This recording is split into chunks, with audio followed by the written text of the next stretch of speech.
Practical যে প্রতিবন্ধী আছে এই প্রতিবন্ধীদেরকে যে অসহায় প্রতিবন্ধী আমরা তাদের সাক্ষাৎ নিলাম। আমরা আসলে বুঝতে পারলাম যে একজন প্রতিবন্ধী হওয়া যে মানুষ যে তাদের কি অসহায়, অনেকের পা নাই দেখে দেখে আমার বাবার বয়সী তাদের পা নাই, কিন্তু সে দু হাত পেতে মানুষের কাছে ভিক্ষা করছে। একটা দুর্ভোগের কারণে খুব কষ্টকর।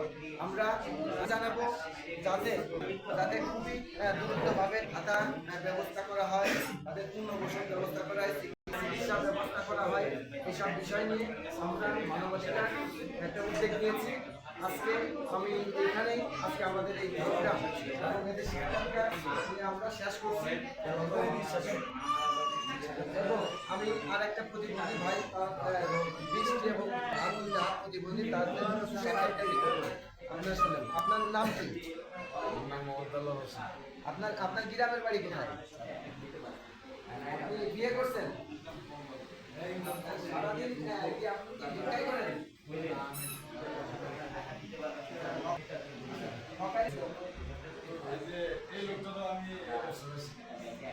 আপনি কি ব্যবসা করেন?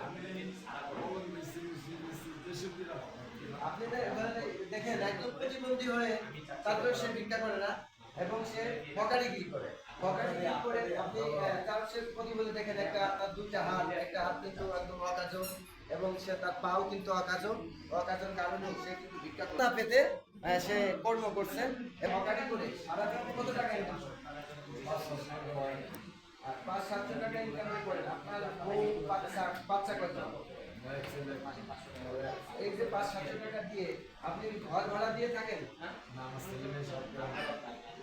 গ্রামে থাকে, আপনি কি এইখানে বাসা ভাড়া দিয়ে থাকেন? তাহলে এই 600 টাকা ইনকাম করে তার ফ্যামিলি বাড়ি রাখে। তারা রোদে ভিজে, বৃষ্টিতে ভিজে যে পরিশ্রম করে, আসলে তাদেরকে আমি সেলুট জানাই।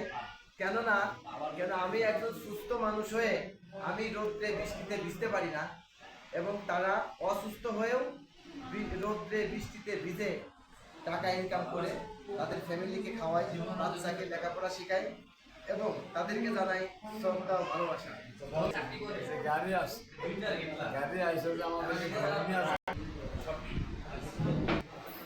আজকে আমরা এখানে যে প্রোগ্রামটা করলাম, আমরা আপনাদেরকে নিয়ে কষ্ট এটা কিন্তু আমরা জানতাম না। আমরা উঁচু তলায় বসে বসে আপনাদের গুণগান গাইতাম। এইটা এইখানে এনে আপনাদের যে মতামত আমরা নিলাম, আপনাদের বিষয়টা আমরা জানতে পারলাম।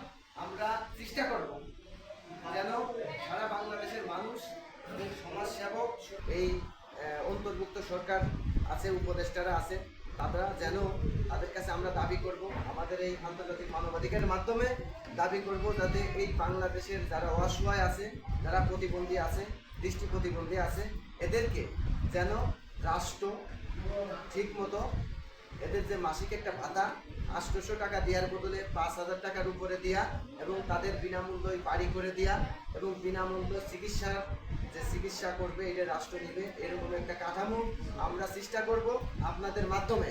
আজকে আমরা এখানে আজকের মতো আমাদের এই প্রোগ্রাম শেষ করছি। সবাইকে